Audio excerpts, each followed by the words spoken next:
Cover 3 Tailgate.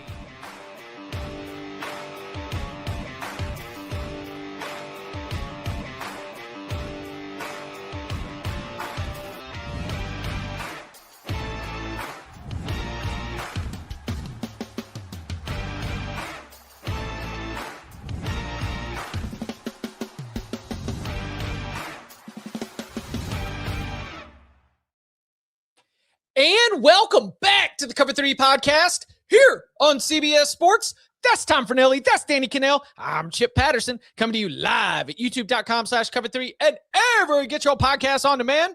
Thanks for hanging out. Smash that subscribe, smash that like, and come and join us in the chat, aka the Cover 3 Tailgate, where they are demanding more Purdue talk. Yeah, no, we've got actually more productive questions from the tailgate. We asked, you delivered. The Cover 3 Tailgate rocking and rolling with lots to get into here on an interactive edition of the Cover 3 podcast. That's what Thursdays are for. We've got questions from the big old bag of mail, including the one that you see here in the headline. Kind of a fun opportunity to look back at the past, but think about the present. What schools might be able to thrive as an independent here in the modern era. So I'm sure that I'm positive there are a lot of suggestions in the tailgate. We'll get to that one here in just a little bit. But let's start with a little bit of a fun one just to get us rocking and rolling. Garrett jumped in the tailgate and said, which school has an underrated color scheme? Garrett offers a suggestion of Minnesota. But then also, if you want to take the other side of color scheme, what is a color scheme that should not be used? So underrated color scheme, I think, like, for example, I think that USC probably gets rightly rated, correct? Like, no, LSU probably gets rightly rated. Like, there are some of those iconic ones. I would not say that those are underrated. Those are ones that everyone sort of discusses. What would be an underrated color scheme? First of all, it should be pointed out for the listeners that Garrett is a Texas A&M fan, so he might be just kind of biased towards maroon. So he sees Minnesota in that maroon and gold, and he's just like, that's a great color scheme because he's maroon and white. I do agree. I think it's a good color scheme. I think one that's kind of criminally underserved, and I'm kind of wearing it now, sort of, but like brown and yellow, like Wyoming. Yeah, I kind of like that. I'm a huge black and orange guy, like Oregon State. Oklahoma State. I love that. So that's cool. I think that's underused, though. What about one we're going to see a lot more of? North Dakota State. Green and yellow? That's a disgusting combination. Green and gold. That's why I brought it up. It's going to stir up some emotion one way or another. Terrible. Like, I would rather die than wear those colors. What? Wait. Hold on. Oh, Packers? Is that what you're? Oh, okay. Sorry. I mean, Bears are moving to Indiana, and now Tom's all cranky about some NFC North rivalry. You might be surprised by some of my thoughts about the Bears moving to Indiana. Chip Patterson. Oh, you like it? I don't think it's. Well, do we really want to get into it here? Sure. I don't think it's that terrible.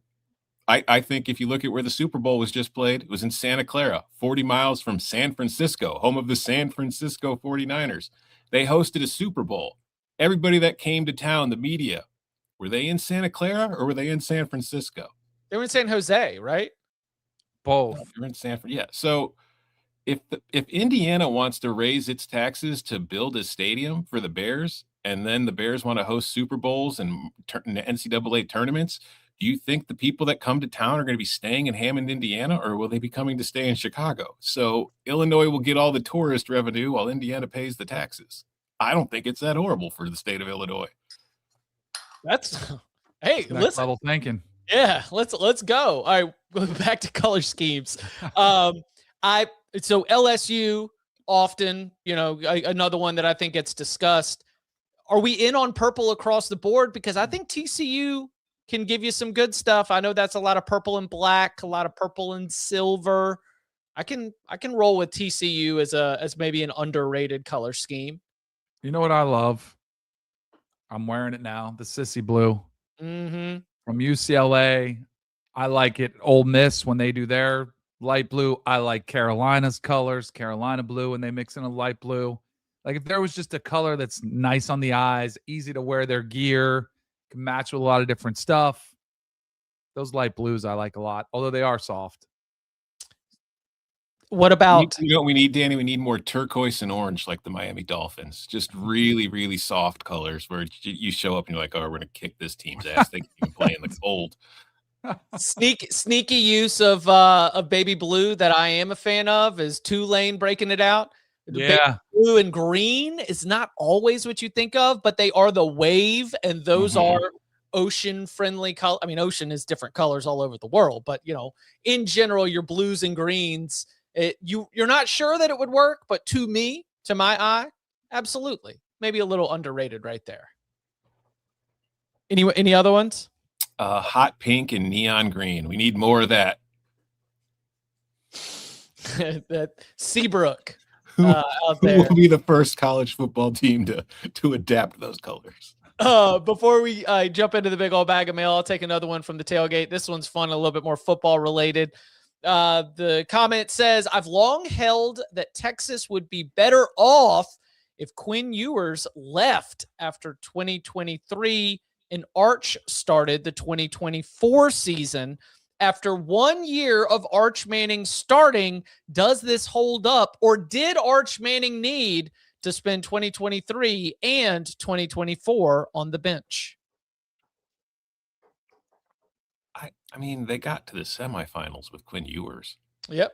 And they nearly beat Ohio State before losing at the end. As we saw Arch last year, like it was not exactly a smooth ride. Like it was a very slow start. You could argue that if Arch starts 24, maybe Texas doesn't get to the playoffs. I mean, they might lose a game early they weren't expecting to. So, and he did play quite a bit, but still, it just, I don't know. I don't think there's any real difference. I think if you look at this year, even if Arch had a year of experience under the belt, he would still have been playing in an offense behind a really bad offensive line.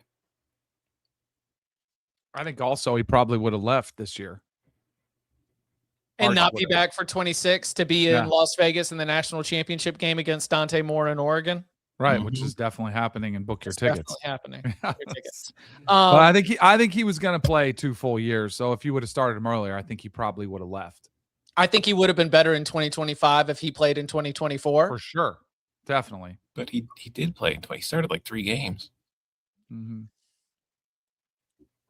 I think Texas can still make the college football playoff if Arch Manning had started 2024 and not Quinn Ewers.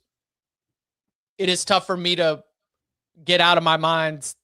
Quinn Ewers throughout his whole career had some big throws in big games.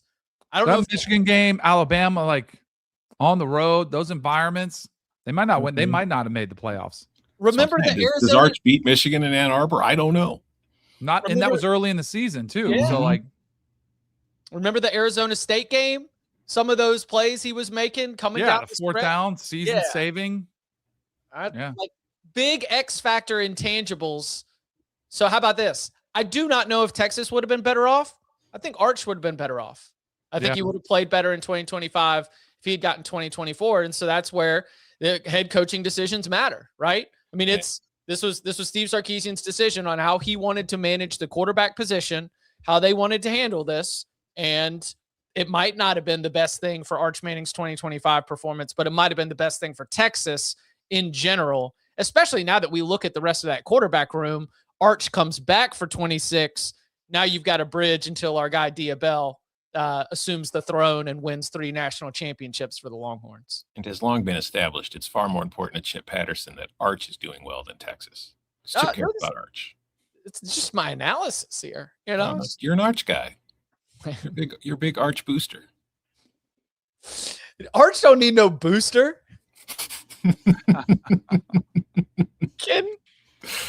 Arch don't need no booster. All right. We discussed it a little bit yesterday. We dropped it in there. So before we open up the big old bag of mail, Mikey, can we head on down to the mailroom?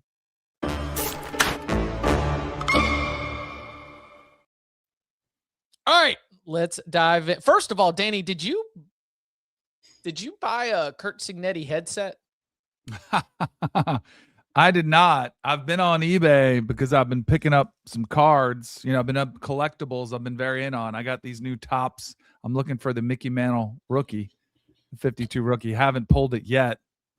But I do have a Jeremy Pena if you want one. Anybody wants one of those. No, so I've been on them, but I've been on the collectibles. This one set a new record for a headset.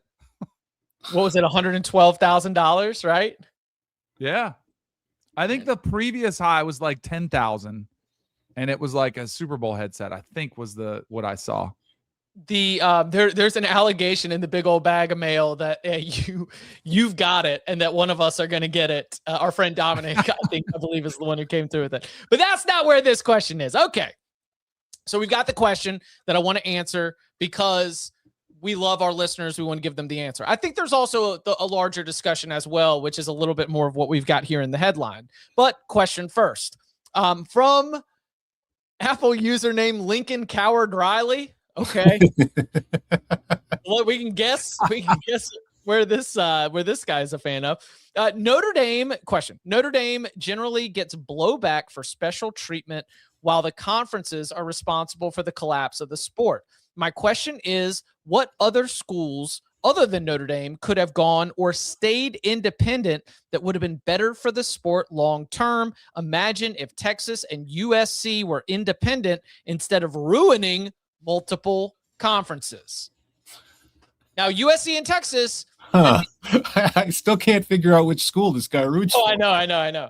But USC and Texas, to me, while easy nominations for schools that could thrive as an independent, also don't have the interesting history of a Florida State, a Miami, a Penn State, of some of these schools that were independent, for some time in a way that sort of allowed us to see them rise to prominence with the "we'll schedule anybody anywhere" type attitude.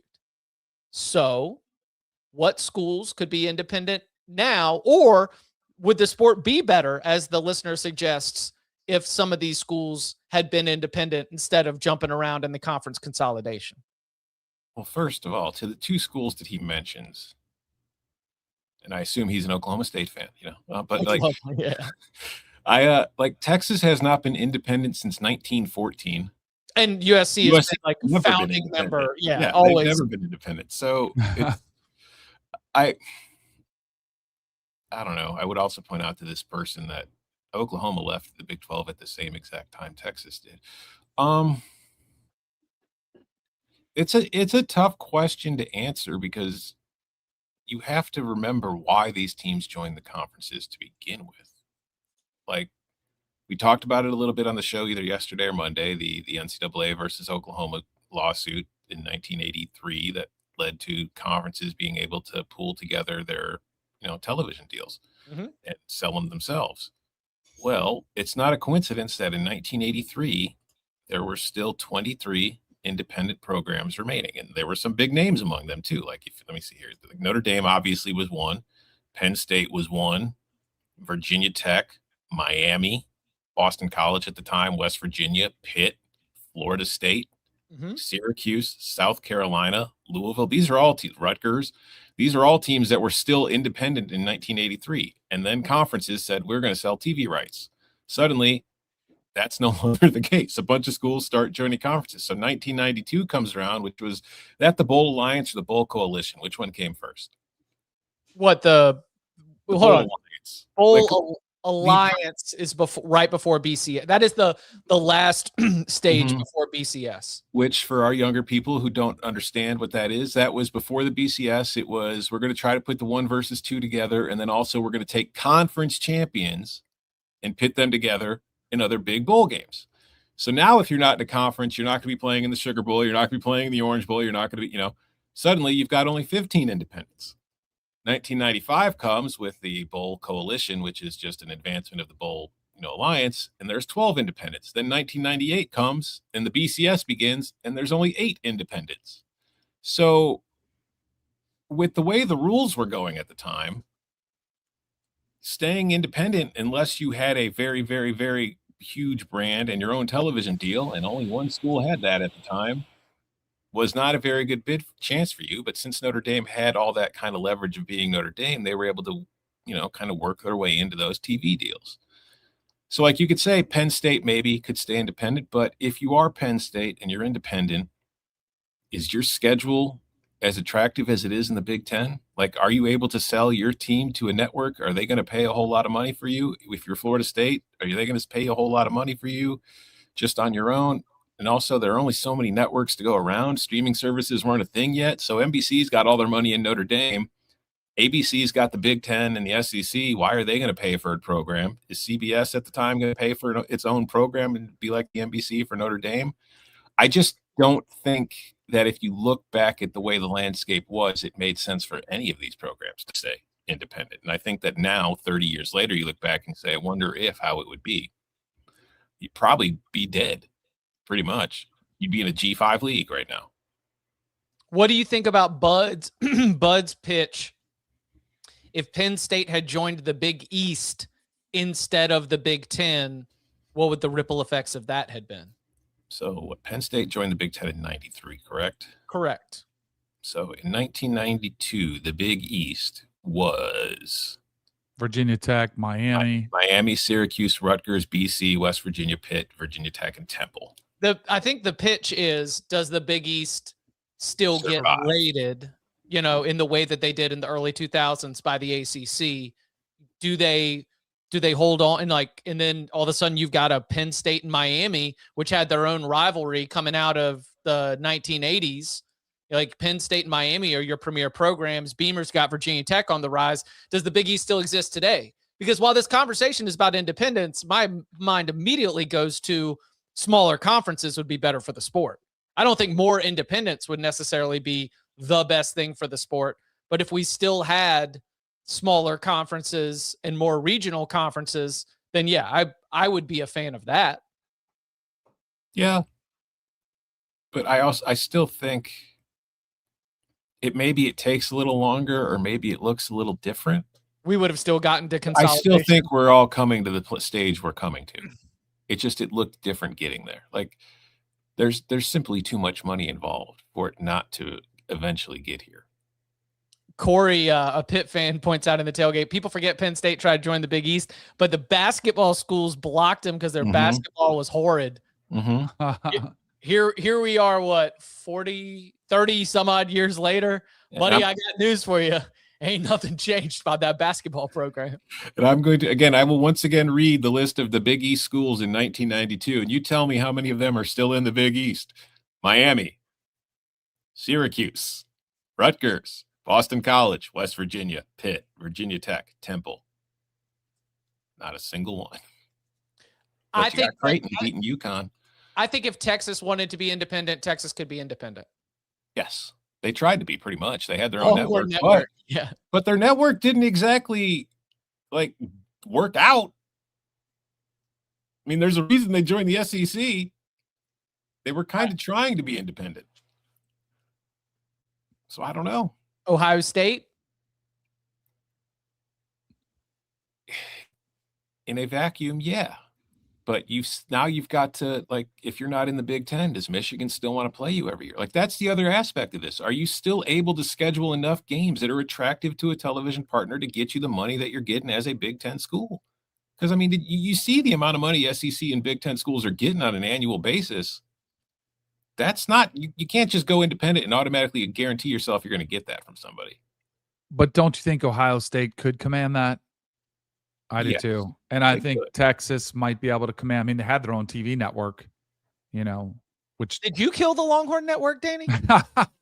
Was blood on your hands?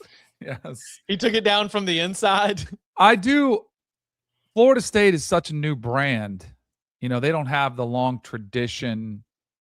I think, when all the conference suing was going around, I think that was floated around there. Florida State should just go independent. Right. And yeah, it would have been great. The buyout became, very cost prohibitive. That's why they're still in the ACC. But I don't know. Do you think they're in the same boat as Ohio State and Texas? I don't either. That's why I don't know if they command it the way I think it's a very select group. I think the best answer to this question, as fun as it is to contemplate, is the market tells you the answer.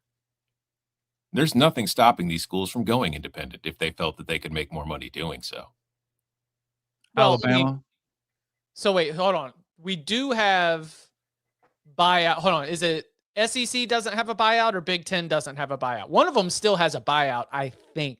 But I'm saying they could right now with the conferences, their TV deals come to an end in 2031. Mm-hmm. They could come out and say in 2032 we're going independent. But for some reason they don't. Alabama could. I think Alabama could. Yeah, they probably. I'm just trying to think. Would Alabama pull in the kind of television ratings if they weren't playing other SEC schools? Because I mean, if you look at like probably the alumni post bases, Nick Saban, like Nick Saban elevated them to where I do think pre Nick Saban, I don't think they could have, but post that dynasty, I think they would command. I think. I feel like SEC schools need each other in a way that because that's the selling point. It's not any one of them individually. It's they're all of their rivalries against each other. Mm-hmm. I think that's a good thing. I'm not saying don't take that. I think it's a very good thing that they need each other. You see like the TV ratings for these games, they're incredible because every single fan base is passionate about their school. So you get two fan bases watching every single game because they care that damn much, and it does well for TV. But if Alabama suddenly has to play more games against Memphis or other programs, do they get the same TV ratings? I don't know.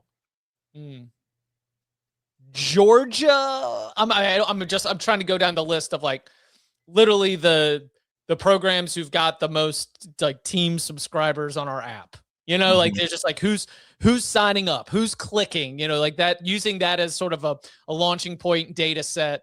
It's Notre Dame, it's Alabama, it's USC. Georgia. Nah. You don't think that West Coast brand pulling in a whole region of the country? They would need to like, remember there was the conversation when USC and Michigan were not signing on to that. I can't remember whether it's equity or capital, and I don't feel like having finance bros call me on it. But remember, there was like a deal that was presented to the Big Ten. They ended up not agreeing to, and the reporting suggested that USC and Michigan were in lockstep to not agree to this new deal, either an influx of equity or capital or something. But there was in that conversation, well, what if USC and Michigan just go independent together? And that's where I think USC could break off with a club of other traditional powers. I don't think USC could step out on its own and be like, yep, Notre Dame's independent, UConn's independent, and we are too, baby. I don't think that they would have the command to be able to match what they're getting from the Big Ten in that television deal. Yeah, my answer to whether USC could do it would be, remember, I don't know, was it this year or last year when Penn State was on the road against USC? It was the CBS game, right? Yes. And, big game. USC, Penn State, two huge brands. Two brands we're talking about going independent. CBS broadcast was very tight on the field for some reason. We weren't seeing a lot of the seats. And I think that answers the question of whether USC could afford to go independent or not. As long as they're going 12-0 every year, USC could afford to go independent. But if they go 8-4, they can't afford it.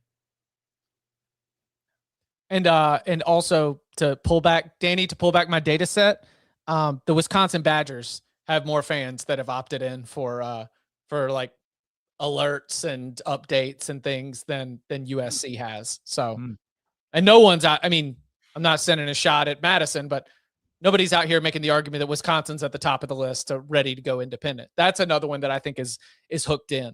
So if we were to make the list, is it just Ohio State and Texas? Michigan.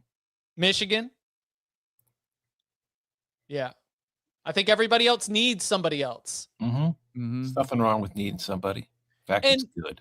Yeah, there's nothing wrong with that. Because there was another arm of this. ESPN Stan Wetzel on the College Game Day podcast made the comment that it was told to him that the Ohio State-Michigan game alone has a $100 million valuation. And sounds right to me, but I would add on to that in the conversation that you can't make the whole plane out of the black box. You can't, like, if Ohio State and Michigan played each other 3 times a year, it's not worth $300 million, right?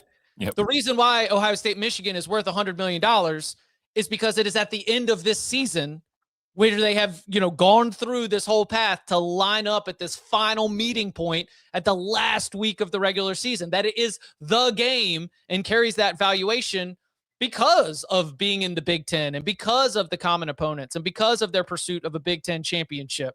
That while that is true, and you can look at other teams and programs that have high valuations in a vacuum and on a spreadsheet, to try and think that you're just going to be able to replicate that without the current environment, I think is a little bit off. But I'm not great with numbers. We've discussed this often. I think and what? to finish the entire conversation, in 2026 there will be like 140 schools at the FBS level now. Everybody's jumping into the FBS. Only 2 of them will be independent. There's a reason for it. Yeah, Notre Dame and UConn. Mm-hmm. It's not fun in the wilderness. Joey, what about Duke for basketball? I could see Duke basketball going independent. Just to get away from North Carolina because they're so scared of them. They're so scared. All the violence. The violence from those baby blue boosters. They don't want to get They don't want to get any of their coaches hurt from those violent Tar Heel fans. Old Jussie Shire. Jussie Shire. Coming up on the other side, more of your questions and our answers. Next. This isn't just combat. It's cinema. Ready or not, here I come. Let's go! Are you not entertained? The new home of UFC, Paramount Plus. Back here on the Cover 3 podcast. Let's sort of keep the conversation going from the big old bag of mail. This one, a former independent football program that joined the American Athletic Conference a while back before their rivals from Navy did, because his Apple username is Navy 2026 Natty. Hey guys, I love the podcast. As a diehard Navy fan, I have witnessed firsthand how culture and continuity can be a massive difference maker. Obviously, they play a G5 schedule and had athletes they don't normally have, like Eli Heidenreich, Blake Horvath, and Landon Robinson. But Navy had back-to-back 10-win seasons with players that largely had no other D1 offers coming out of high school. I know it is naive in this era to think you can just keep your players and have continuity, but I think that culture specifically is hugely undervalued nationally. I think picking coaches and specifically recruiting players that boost team culture should be higher up on teams' priority lists. Indiana and Georgia are teams that come to mind that have benefited from elite culture. I'd love to hear y'all's thoughts, and thanks for doing what y'all do. Are continuity and culture undervalued in the modern era? No, I think they're overvalued at this point. I think they get thrown about so much that we kind of just, I think in a transfer portal era, like, continuity is huge, but I don't think it's that important, because Indiana, you could talk about their culture, but was there continuity? All those players came from James Madison. Like, it was mostly a new roster, and they completely transformed the team around.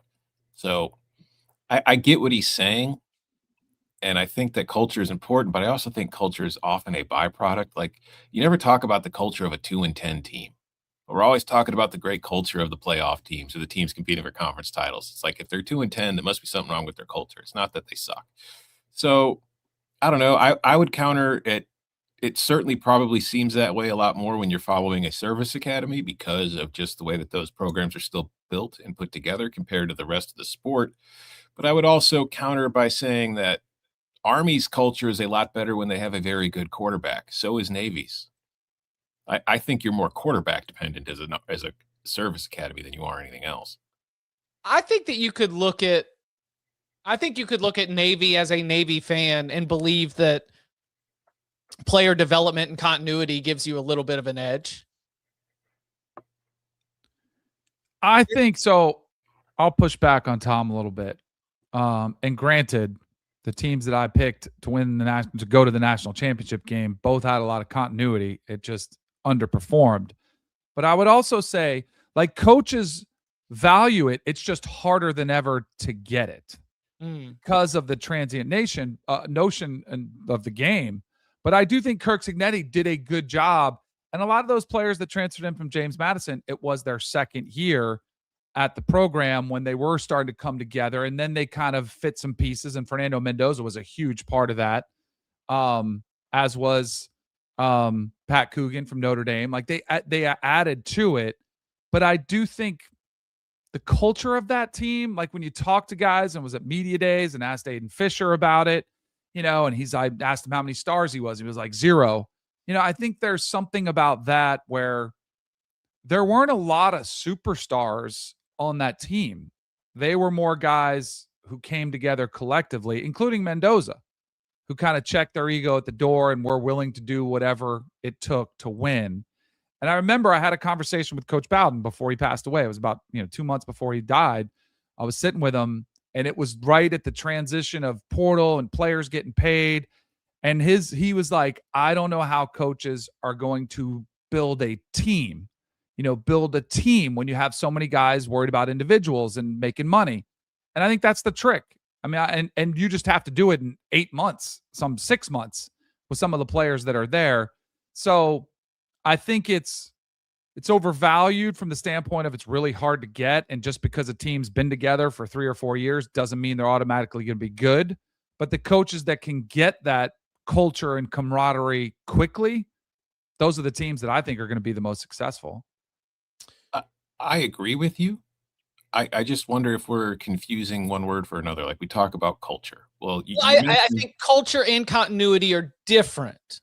I agree. But like Danny mentioned, the continuity of Indiana and having all those returning starters. But all those returning starters went 10-2 the year before and lost to every good team they played. And then the new quarterback came in for the first year, won the Heisman, and they won a national title. So that wasn't continuity. That was a brand new player that led you to a national title. I think that more important than continuity is just experience. I mean, you look at Indiana's roster, it was a veteran roster. You look at Miami's roster, it was a veteran roster. You look at a lot of these teams, veteran rosters.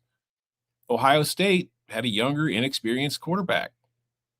They suffered the price for it when he didn't, because he hadn't really been through a hell of a lot of battles because they kind of coasted through most of the regular season. So I think more experience is better than continuity. I don't care if you've been here the last 3 years, but have you been playing for 4? I think that's far more valuable. It is, as the tailgate has pointed out. The question came in, I think maybe 2 weeks ago, to discuss the words culture and Georgia football in the same sentence. It's a great day for it. Great day for it. On the morning where we've got another traffic violation, I believe, has come across the desk. I have not reached out to the legal sources around Athens to find out the details. Unfortunately, I've become numb to these headlines, but yeah. But that's the retention piece, right? Like that is where Kirby Smart believes that if we recruit well out of high school and if we invest in retaining them, then we will build them up. They will play together, and we will have a team that after spending years in our program, which might be playing with each other, but it also just might be understanding the message from the coaches and what we want to do and how we want to handle business, that not having to spend time in the spring retraining. Because, yeah, I do think culture, like a lot of college sports, is a year-to-year proposition. Because you know who had a great culture with transfers? Texas Tech. And Joey McGuire talked about how David Bailey, who just showed up, helped set the standard for that defensive line. And that was just, you've got to find these individuals. You've got to find these fits if you want to be able to do it. The question was, is culture undervalued? I think culture is more important than ever.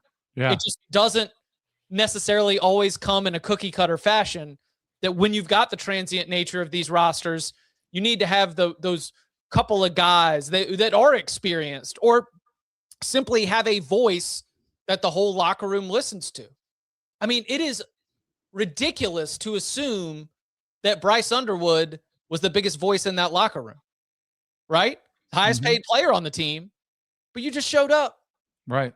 That's where he's got to grow into that role. And I think that's when we hear coaches talk about the development of you talk about the quarterback, the development of the quarterback, like how being more vocal, taking on a leadership role. Not everybody leads the same, but I think culture is more important than ever than where we are right now. Getting everybody with alignment, pulling on the rope, all those things I think are huge in a me over we era that is going on throughout all of sports. I mean, Florida State's a great example of a program that has tried to find that culture through the transfer portal.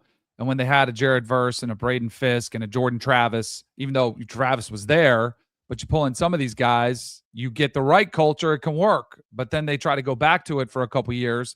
And that's when I think when you face adversity, that's when you find out what the culture is in the locker room. And unfortunately for Mike Norvell in Florida State, you found out, these guys aren't really going to go out there and fight as soon as they're out of the ACC title hunt or they're out of the mix. Like all of a sudden they start showing up for a paycheck. I think wait, go ahead, Tom. Would we be better off if we, instead of using the word culture, we just used identity? Sure. Like, you're not really building a culture as much as you have an identity for your program and the type of player that fits it. So continuity isn't as important as much as this is the type of guy we want in here. Well, culture, I think, is also expectations.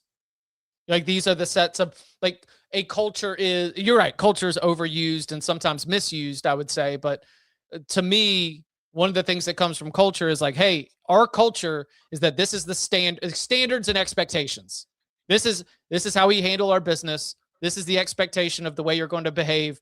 If you do not meet that standard or meet those expectations, there's going to be some kind of consequence from it. Like there's going to be some sort of balancing. And where that comes from, that's the decision of a coaching staff and of a locker room, right? I guess there could be good cultures that work both ways, but I think that Clemson has a great culture. It does. Right. How's that working? Develop and find young men. You got to find the perfect mix. You got to find the perfect blend of talent and buy-in, all of it. I mean, there's a bunch of terms you could use for it, and everybody's searching for it, which shows you how hard it is to acquire. And also the number of times that the narrative can not connect to the reality within a lot. I mean, it's just, you can think everything's all great and that this is like the most heartwarming team ever. You get a little bit closer and a little bit closer. Things are not always what they may seem. One last piece here, since the question did come from a self-proclaimed diehard Navy fan. I do think that where the American Athletic Conference sits in the food chain of the talent pecking order, Navy might have an advantage against their conference. You mentioned the quarterback. I think that's fair, but I think that Navy's continuity, culture, consistency, whatever you want to call it, compared to the rest of that conference, which for the most part just gets rated, but the very best players, that probably allows Navy to be closing the gap a little bit with, other schools where their players might not have had the same recruiting profile as a Navy player, but that's allowed them to close the talent gap there. An excellent observation, excellent theory, but I think we'll have to wait until next year when that quarterback and that Eli Heidenreich and all those guys, the experienced guys that they had, are no longer there, and it's a whole lot of new faces and new places. We'll see if they can that culture wins out again. I trust our troops. No, you don't. You bet against them constantly. I don't. Comrade Danny over here. I looked at Caden Curry last year as like a little nugget to file away in terms of, we talk about Ohio State all the time. Oh, you just roll out another 5-star, roll out another 5-star. That's continuity. That's player development. That's experience, somebody that sticks around for a couple years. So in all the like plus minuses, the way we look at these teams all the time, I was okay. Ohio State, not only are they recruiting at the very top of the game, competing for championships. You're right. An inexperienced quarterback probably hurt them in the Big Ten championship and in the college football playoff, but the overall health of the program still has guys that want to stick around, work hard, get better. And then when the light is green, they're ready to go. So it's a good point from Ozzie too. There we see a lot of times the staff gets pilfered because you win a championship. That's one of the reasons I think it was huge that Indiana is bringing back their coordinators. And those guys Mario, have been with him for a long time. I mean, they go back all the way to Elon, and James Madison. I mean, they've been together for a long time. So again, that kind of goes to whatever term you want to use: continuity, culture, mindset, scheme, all of it being on the same page. I think that helps a ton in the coaching staff too. It's a good point by Ozzie. congratulations to Bryant Haynes, Broyles Award winner for the top assistant in all of college football. Yeah, Mario holds on to Shannon Dawson and Corey Heatherman as well. So both of our national championship competitors, will be bringing it back. I have a mailbag question. Yeah. From Kanell Cardbreakers 13 in the chat. So did you guys see the report? I'm sure you probably did. Fernando Mendoza was this close to going to Georgia. He said he actually tried to call Kirby Smart to commit, couldn't get through, slept on it tonight, said God protected me, opened up the door to Indiana. The question, does Georgia, are they holding up a national championship trophy if Fernando Mendoza was the quarterback and not Gunnar Stockton? Yes. Yeah, Ooh. probably. I'll say for sure Indiana ain't.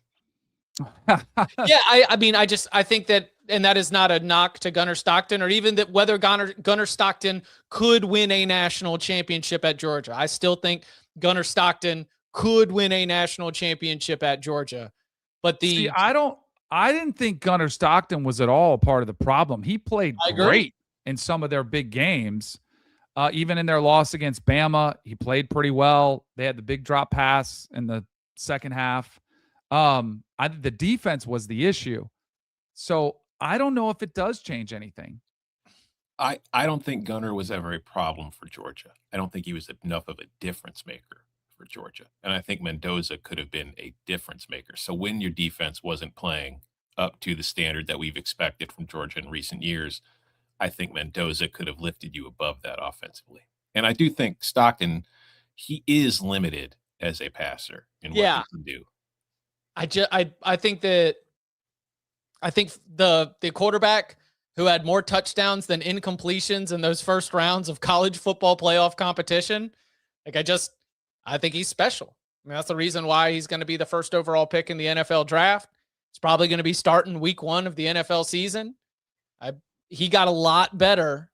Would he have had the same? I don't know. Like, would if he have had the same drive? And some of this goes to fit. I mean, like all the stuff we're talking about. How does he fit in that locker room? How does he develop as a passer? I mean, Mike Bobo's taking a lot of heat. How does he work in that system? First thing Fernando does is get a carpool going. Says, boys, we're all going to drive together. We're going to get buddy system going. 4 of us in a car. We're going to come to practice every day. We're going to drive the speed limit. And I was thinking about it, and I was doing an analysis, and it's all about eliminating the variables. And if too many of our players are getting suspended because of carpools, what I did was I got a 16-passenger van, I got my CDL license, and I decided we're driving the offense to school, okay? I'm going to drive us around everywhere, and we're not going to get suspended. Yeah, that's how they win the national championship. You know what Kirby needs to do? He needs to buy all his players Teslas, because I have a daughter who has a heavy foot. She's already gotten a ticket. We've already had to take it to court. She drives my old Tesla. But you know what I have on it? It has a top speed that you can drive. So you can actually limit how fast she can go. Just he needs to get them all back, Danny. Just remember to set it back. He needs to buy them all Teslas and limit the speed. Have governors on them. Just want to say, Shannon Terry, if you're out there listening, and I know you are, you're a huge fan of the show. Obviously. If you want the college football personality who leads the world in impressions, it's Chip Patterson. All right? Get your facts straight. I don't care about impressions on Twitter. I care about impressions. That's right. Chip's number 1 with a bullet. Yeah. Yeah, the CDL, great comment. CDL would be a great thing to add to his LinkedIn profile. So obviously it's something that I'm honestly surprised he hasn't gone to get it already. Tom, do you have a mailbag question as well? No, mine was just the identity and culture question. All right. Coming up on the other side, more questions, this time from the Cover 3 tailgate and more.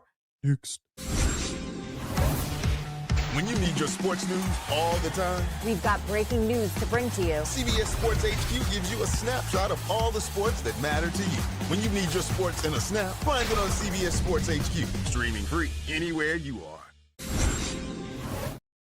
Back here on the Cover 3 podcast, a little team specific with this one. Yeah, we like to use these mailbags as an opportunity to bounce around the country, answer some of your questions about your favorite teams. 9 a.m. Eastern time. Jay Mango jumped into the tailgate. We appreciate you getting the conversation started early. Said Auburn returns just one offensive starter. With Byram Brown's Heisman hype, is it realistic to expect a portal O-line to hold up in the SEC, or is year one of Alex Golesh going to be rough? Is there a lot of Byram Brown Heisman hype outside of Auburn? Because this is the first I've heard of it. He's a really good player. He is. I'll say this. He's going to take a pounding. His body is built for it. Like, he is a thicker, bigger quarterback, but he's also had injuries that he's had to deal with. Like, I am very curious to see how his big body does hold up, because he does like to run the football. You know, they do like to run him. I think he could help elevate Auburn, but I'm with you guys as far as the Heisman hype. I would pump the brakes a little bit. But I think that's a massive question. I think Auburn fans think it's a legit question to ask. How does their offensive line stack up? I think that's every coach's concern, especially in the SEC. I think you're definitely worried about that position specifically. Yeah, I would very much prefer to have more continuity on my offensive line. But I will point out, like, the idea of Auburn only having one offensive starter returning might not be the worst thing, because the offense sucked last year. Like, they had good receivers, but everybody else was pretty meh. So I don't know. I think it's a legit concern. I do think that in the offense that they run, the offensive line isn't, they spread you out, they take deep shots, and then the quarterback's mobile scrambles around. Like, you don't have to have an all SEC first team offensive line for that offense to be successful. Now, it certainly helps, especially in the run game, to be an elite offense with one. I just think that this is still a team that should be improved, but I don't think Auburn is going to be competing at the top of the league unless that offensive line really, really does kind of just hit. And it might. It's just, you never really know when you have like a transfer line like this. Yeah, this is where it fun tack on the end of our experience conversation. Oliver in the tailgate points out that the offensive line projected to be 3 redshirt seniors and 1 redshirt junior among those transfers. But yet I've also read a lot of literature and heard a lot of commentary that if your offensive line is built through the transfer portal, it normally does not yield the best results. I don't know. I want to say, I can't find it. I was trying to find it. I felt like Alec Golesh had a great quote on his offense. Like, he said it was keeping him up at night, or there was some line about he was praying for him. Yeah, that's what it was. Yeah, there was something out there where he's like, he's aware of the issues on the offensive line and hoping it comes together. Yeah, I think that year one could be rough enough that Byram Brown Heisman hype is misplaced. That if we're going to actually talk about Heisman hype, you probably need to be fun. What? That's no fun. Let's say he's the next Cam Newton. Like, he's going to carry that team.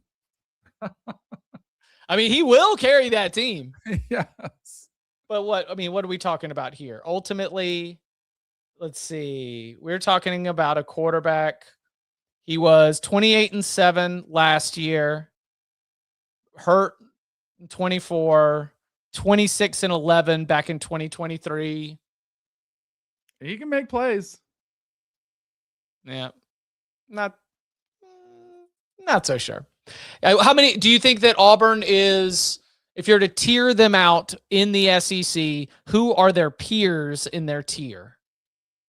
Does that make sense? Like, I liked Tom's article. We actually discussed it on the radio show about bowl, teams that can make a bowl. Back. Mm-hmm. You have them in a good category, right? Like, yeah, like it's coin flippy, and it's not like necessary, the first year, but it'd be nice or something like that. That was you want to get off to the good start, but it's not necessarily a minimum. I don't think, because you've got the new coach, the pressure's not on. But yeah, like if they finished 5-7 last year, so it's not like they were very far away from being a bowl team. And my theory was just, Schedule's still difficult because you're still playing in the SEC, and you are on the road against Tennessee, Georgia, Ole Miss, and Bama. You get home games against Florida, Vandy, and LSU. But your defense was very good last year. It's just your offense stunk. So if you could still have a good defense and improve your offense, which you should, at least points-wise, it's not hard to think this team can get to 7-5. So I would put them in that, not competing for an SEC title, not competing for a playoff spot next year, but firmly in that middle tier of the league. Are they same as Florida? Is that a peer? No, I think Florida's in a little bit better spot. I think so too. Their roster's better. I think Missouri's roster's better. I think Florida's roster's better. I think that So what tier are they in? Who's in their tier? Kentucky, I don't South know. Carolina. I don't know if their roster is that much worse than Missouri's. Okay. I mean, That's if fair. you look at the draft this year, there's going to be plenty of Auburn players who go. And I think they've been talented the last few years. I just don't think they've been well coached. And I think they've made some serious tactical decisions at the quarterback position.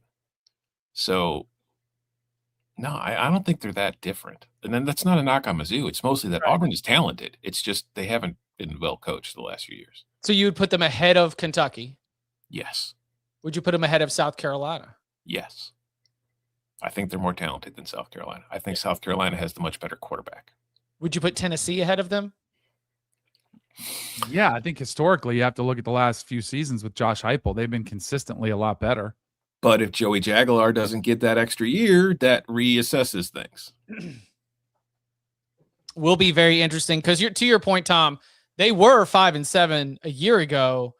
The issue was, and the reason why a lot of college football fans' brains think of it as being horrible, it's because they were 1-7 against SEC competition and 0-6 against ranked opponents. Mm-hmm. It was just like a team that finished with 5 wins, but anytime that the money was on the table, they were not able to get it done. All right, let's see what else we got here from the tailgate. Ooh, do y'all remember this one? Simple question here. This was 10:45 a.m. before we got started. Simple question here. How did the Cover 3 podcast get its name? Barton, right? 3 dudes, Cover 3. What was the specifics of it? Was there a deeper meaning behind it with Barton? 2 dudes at the time. Oh, it was 2. So how did it become Cover 3? Barton liked it. Yeah, it was Barton's number, and we liked doing and he was a safety, and so we liked doing a coverage. Like if you're looking at all the different, football ways to use a name, I think there already was a Cover 2 also, even like maybe Athlon had it. But Cover 3 was presented in a meeting, and I remember that it had a nice ring to it. And Danny, were you on the show at the time of like the rebrand, or were you coming in to join us every now and then? Tom would. No, I think I was full-time before Danny came on. So we were fully Cover 3 at that point. Like when you guys first made the transition from it was what, Ion College Football Podcast? No, this was a 24/7 Sports College 24/7 Football podcast. That started in 2017. It was you and Barton were the permanent hosts, and I was coming on to do Locks Pods. And then that transitioned to me doing it full-time. And then Danny came on, and then Barton left. Because he said, I can't work with Danny me any longer. He was like most of the listeners that were when I was at it. That was a rough welcome. The Cover 3 faithful. Turns I out remember having people don't like change. I mean, there was some conversations like, is this going to work? Maybe we should pull them off. Some mutiny on our hands. I know. People do not like change. The 1-star reviews were coming in fast and furious. Ryan in the chat says Bud did Cover 1 by himself, and he was just talking about BYU the entire time. That is Bud to a T. That is exactly what Bud would do. 100%. Yeah, to the answer to the question, I remember Barton latched onto it. He liked, as a former defensive back, that it was a coverage, and he liked the number 3 because it was his number. And we'd been sifting through names for a while. Someone presented some artwork that we liked, and we said, sure. Can we please stop these Google Meets now? I mean, ultimately, whether a name sticks or not depends on how good the show is. That was my mentality the whole time. Name it whatever you want, but if the show sucks, I guess you could argue that at the fringes, but the key to making Cover 3 something that was going to stick was going to be making a good show. So how many of the most consequential decisions in human history have been made just because people were tired of talking about it? A lot. A lot. All right. One last one from the tailgate. Winter Olympic sport that you would want to compete in. Oh, Skimo. Have you guys seen the new one? It just was out this morning. It looks awesome. So it's a sprint. You start off and you wear a backpack. You start off cross country uphill. Then you go like in and out this little octagon thing where you have to like go through this obstacle course. Then you take off your skis, attach them to your backpack. You run up these stairs like stadium steps. And then you get off and you put on different skis. Like you fix your skis so they're downhill skis. And then you ski down like the slalom. It's awesome. And it's like 3 minutes total. Like, so the dude that was going sub 6 minute miles up the hill, like I could not do that. 3 minutes, I think I could give you something. That thing looks awesome. I think I might do it. I might have to make a run in 2030 in that one. Ski mountaineering is what they call it. It looks awesome. Tom? I would like to do biathlon. Ooh. So that way I could get really good at shooting. And then after my Olympic career was done, I could just become an assassin for hire. Make a lot of money and not have to Ryan, talk to though. people. You do look born to curl. Curling sucks. Like I don't, I understand like when it first came on, it was kind of fun and it was a thing, but like curling is the most boring sport on earth. It gets like, I tried watching it and I'm just sitting there. I'm like, well why are people watching this? I think that all of America's real problems in the last decade started when we all decided curling was fun. I think if we would all just get together, have a heart to heart and say, you know what, guys, curling sucks. We need to stop paying so much attention to this. I think that would heal our nation. I've got the answer. It's Tom and I doing doubles luge. That's exactly how they think. Who's on top? 69 position. It's like a skeleton luge, like hybrid. What is this? I would love to do the luge, honestly. It would be terrifying, but I would love to try it. SNL had a funny bit a couple weeks ago about an Olympic athlete who hated the sport, but her body was perfect for the luge. Like physically, like, the only thing that matters is your bone density and your weight and the way that it's dispersed. And she's like, I'm terrified for my life every day. She's like, every day is a hell for her. Yes. She has to go do something she cannot stand, but it's the only thing she can do. Oh, yeah. Good stuff. All right. We will be back on Monday next week. Among the topics that we will be getting into include starting to turn our attention to the quarterback position in 2026. On Wednesday, we will be ranking the top returning quarterbacks. Also, at the end of the week, an NFL Combine preview to get you set as we say goodbye to some of our favorite stars at the college game, and they begin the process to prepare for the NFL Draft. So quarterbacks, NFL Combine, and so much more on the agenda for next week. Make sure you're hanging out with us live. We'll be back Monday, 11 a.m. Eastern time. And you can follow him on Twitter at Tom Fornelli. You can follow him at Danny Kanell. You can follow me at Chip_Patterson. Gentlemen, thank you very much. Thank you. See ya.